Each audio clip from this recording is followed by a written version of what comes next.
Bab 4089. Gulungan ini tidak bisa diambil kalian. Binatang roh jenis apa yang perlu digunakan? Aku akan menggunakan jenis itu. Aku tidak perlu Tuan Lin untuk menunjukkan poin ini, bukan? Dia memiliki lebih dari satu iblis monster dan iblis monster yang tersembunyi, yang dapat menghancurkan tulang burung Nasar. Kata-kata ini membuat pupil mata dari banyak master menyusut sedikit dan segera meninggikan pendapat mereka tentang Eric Kin lagi. Tampaknya selain binatang pemakan besi yang dilepaskan oleh Eric Kin, masih ada lagi binatang roh di tangan Eric Kin. Tapi menurutku itu bukan binatang rohmu, kata Thomas Lin. Apa itu? Kenapa kamu tidak memberitahuku saja? Eric Kin bertanya dengan rasa ingin tahu. Thomas Lin mengerutkan kening. Aura roh jahat sepertinya telah diproses secara khusus dan dia tidak merasa seperti aura binatang roh, tetapi itu hanya jejak samar dan dia tidak yakin. Hehe, kelompok kita benar-benar penuh talenta. Ada jenius daftar peringkat langit seperti Tuan Lin dan Tuan Rain, serta ketua sekte Yang dan Taois Huangmu, keluarga Chen dan senior lainnya yang bijaksana, dan ada juga master binatang buas tersembunyi seperti teman seiman Cheng. Sugoyan berdiri sambil tersenyum untuk memuluskan semuanya. Semua orang sangat kuat, jadi perjalanan ini akan lebih aman. Oke semuanya, posisinya benar-benar konsisten sekarang. Sepertinya tebakanku benar. Titik awalnya memang di atas panggung ini. Aku tidak tahu apakah kalian sudah menyadarinya. Apa arti formasi pola pada panggung ini? Sugoyan menunjuk ke area tidak jauh dari tempat pengaturan embos pola formasi dan bertanya dengan rasa ingin tahu. Mengenai hal ini, Eric Kin juga memerhatikan sebelum muncul. Namun, ini semua adalah pola dewa yang aneh. Sebelum membukanya, aku tidak tahu apa fungsinya. Kami juga sudah melihatnya, tetapi lebih baik memadatkan jejaknya terlebih dahulu, baru mempelajari pola formasinya, kata Norman Yang. Sugoyan mengangguk dan hendak mengatakan sesuatu. Wush! Tiba-tiba, embos pola dewa otomatis menyala. Segera setelah itu, di sekitar puncak gunung, banyak cangkang batu berjatuhan dan bersama dengan pola dewa menyala, menyelimuti tempat di mana semua orang berada. Cahaya macam apa ini? Jangan panik, cahaya Reiki ini sangat lembut dan tidak terlihat berbahaya. Saat para kultivator sedang berdiskusi, di atas langit, seberkas cahaya Reiki tampak tertarik, tiba-tiba jatuh dan memercikkan kehangatan ke semua orang. Ini adalah Reiki spiritual murni, seperti Reiki spiritual yang dipadatkan dalam batu mutiara. Seorang sesepuh di Yuzu terkejut. Memang Reiki ini sangat kaya dan bisa kita serap kapan saja. Mungkinkah ini hadiah dari Dewa Bintang? Jadi sebenarnya kita terjebak di kota pasir, bukan karena dihukum Dewa Bintang. Tempat ini juga jalan salah satu keluarnya. Pikiran ini menyemangati semua orang. Masuk akal. Dewa Bintang secara khusus mengatur formasi teleportasi. Bagaimana mungkin hanya untuk menjebak kita? Jelas meninggalkan tempat ini juga merupakan peluang. Di bawah nutrisi Reiki spiritual ini, tidak hanya kelelahan para kultivator sebelumnya yang tersapu, tetapi juga peningkatan basis kultivasi telah meningkat pesat. Ben dan Benny bahkan lebih senang, karena cahaya ini juga memberikan nutrisi pada mereka berdua dan mereka tidak bisa berhenti makan. Lihat, apa itu? Saat cahaya Reiki terus bergoyang, ada kumpulan cahaya yang cahayanya jelas lebih tinggi dari Reiki dan mendekati kultivator seperti bintang jatuh. Saat semua orang menatap dengan mata terbelalak, kumpulan cahaya jatuh dan mendarat tepat di depan Eric Kin. Dan benda-benda yang terbungkus dalam kumpulan cahaya membuat semua orang iri. Gulungan. Benda di dalamnya ternyata adalah gulungan kulit dengan poin bintang yang bersinar.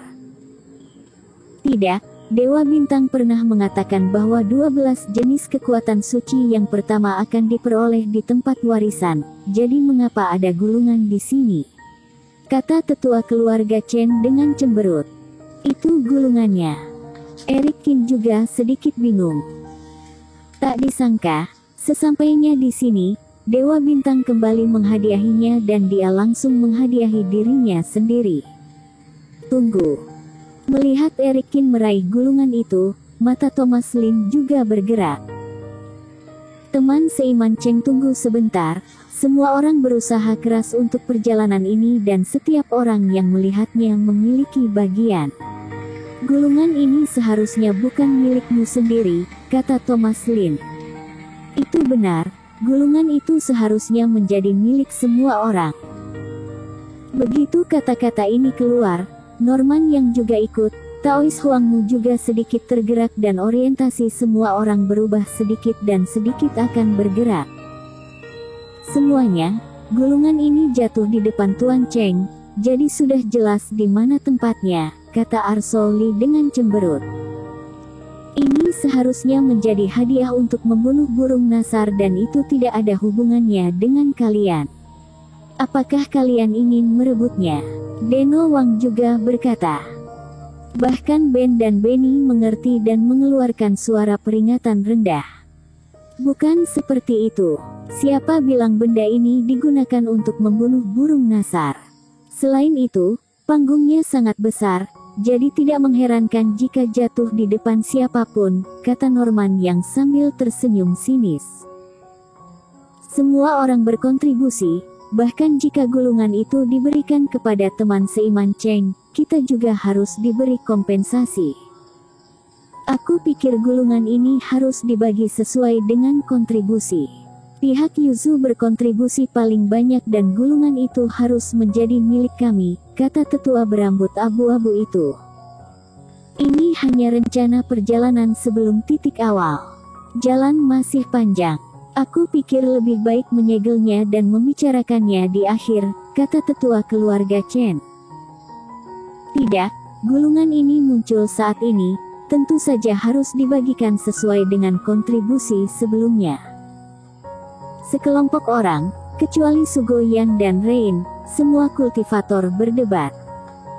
Hehe, kalian sangat bodoh untuk berdebat. Tiba-tiba Rain tidak bisa menahan tawa. Teman seiman Rain, apa maksudmu? Kami juga memperjuangkan kepentinganmu. Kata-kata Rain sama saja dengan ejekan untuk orang banyak, yang membuat semua kultivator sedikit tidak puas. Aku tidak membutuhkan ini, tapi apakah kamu tidak memerhatikan bahwa ada cahaya samar di sekitar gulungan itu? Rain menggelengkan kepalanya dan berkata, ini menunjukkan bahwa pemilik gulungan itu telah dipilih dan orang lain tidak dapat mengambilnya. Tentu saja, aku hanya menebak-nebak. Adapun apakah teman seiman Cheng berani membiarkanmu mencobanya, aku tidak tahu. Kenapa tidak berani? Yang sedikit mengejutkan Rain, tepat setelah dia mengucapkan kata-kata ini dengan nada menggoda, Eric Kin benar-benar melempar gulungan itu ke tangannya. Teman seiman, kamu sangat percaya padaku. Rain mengangkat alisnya. Aku hanya mempercayai intuisiku, kata Eric Kin dengan ringan. Cahaya di luar gulungan itu memiliki auranya sendiri. Jika itu bukan kecelakaan, maka akan ada alasannya. Melihat bahwa Eric Kin benar-benar menangguhkan gulungan itu di tengah, semua kultivator tercengang dan ragu. Di luar gulungan itu, memang ada kilau samar yang tersisa. Apakah itu benar-benar miliknya? Semuanya, jika aku mengeluarkan gulungan itu, kalian tidak berani mengambilnya, jadi apa yang kalian pertengkarkan? Kata Eric Kin. Kenapa tidak berani? Norman yang mendengus, keluar lebih dulu dan mengulurkan tangan untuk mengambil gulungan itu. Syah. Namun, gulungan ini belum sampai tangannya saja. Raut wajah Norman yang sudah berubah. Gulungan itu tampaknya bukan kulit, tetapi menjadi segumpal magma. Panas terik membuat kulitnya sakit dan dia tidak bisa menahan diri untuk melepaskannya. Setelah melepaskannya, Norman yang melihat telapak tangannya lagi dan ada lepuh darah di atasnya dan kulitnya hangus sampai cacat. Gila, apakah gulungan ini benar-benar sudah ada pemiliknya? Norman yang menggertakkan giginya. Kamu, pergi dan cobalah. Thomas Lin menunjuk ke orang di sebelahnya. Bersambung.